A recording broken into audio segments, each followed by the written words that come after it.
Welcome once again to my weekly webcast. You can join me weekly, I should say weekly that we're in session, which is more than 80% of the weeks out of the year here in Washington, D.C. So I try to communicate this way with you as well as a lot of other ways that you can participate with me. I wanted to take a little bit of time to tell you about something that I'm going to be doing for the third time and probably forever, because I think it's a good way to communicate with my constituents. You know that I visit each of Iowa's 99 counties every year to have town meetings. Now next week I'll be doing that in about 23 or 24 counties. Another way that I do it is to make use of new technology. And we have what we now call telephone town meetings. And this is going to take place this week. You can participate. We try to take a quadrant of the state to do it. And in that quadrant of the state you can participate. But eventually we get over the whole state.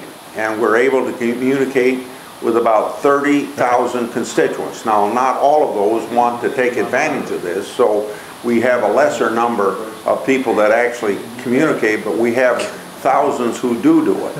It's an hour-long telephone town meeting.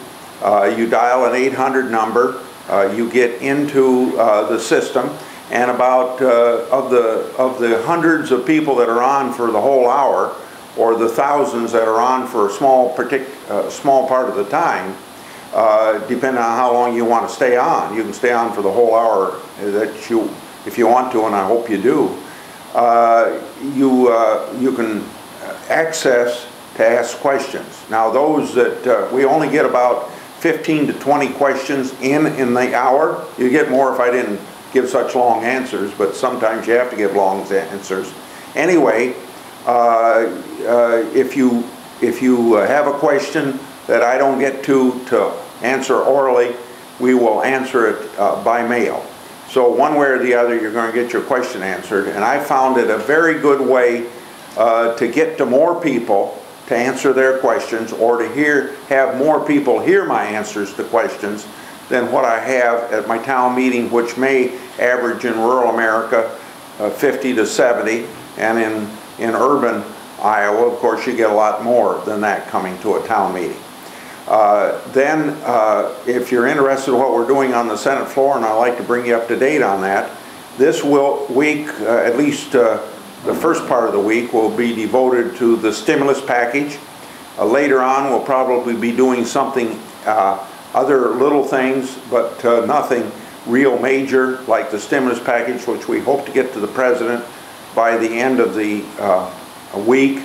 And if the makeup of the stimulus package now is more spending than it is stimulus, I will probably vote against it, but and I'm sure going to vote against the bill that's going through the Senate. Now maybe it'll be compromised in a way that I could vote for in the compromise, but I doubt it.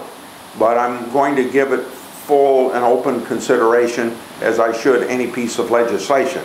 But I can tell you, overwhelmingly, my calls coming to my offices are against it. So if I was looking at just a representation of the people that are calling in, I'd say a no vote for sure. And that's the way it'll probably turn out, but I still should wait till the final product comes out. Now, as I do, I answer email, so I'll read from my BlackBerry questions. First of all, from Carl of Muscatine. Is it possible to get the pork out of the stimulus package?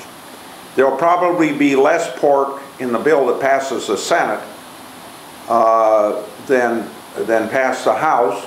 Less pork in this bill now than what was in the bill that came out of the Senate Appropriations Committee, but it will still have pork in it.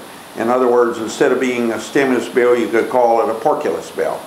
That was for Carl of Muscatine. Now I'm going to answer a question for Bernard of Waterloo. How do we even up the trade deficit?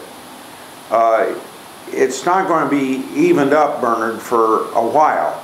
But I hope you know that the trade deficit, monthly deficit, has gone down from consistently the last 2 years being in the middle 60s down to about the low 40 billions right now. And part of that is a result of just a downturn in world trade. But also part of it is because there's been a dramatic reduction in the price of oil, and we're importing a lot less oil now, and what we do import is at a lower fee. Now, I hope that you'll join me next week emailing your questions. I answer a couple this way, and then I will further answer questions that have been emailed to me by postal mail. Thank you all very much.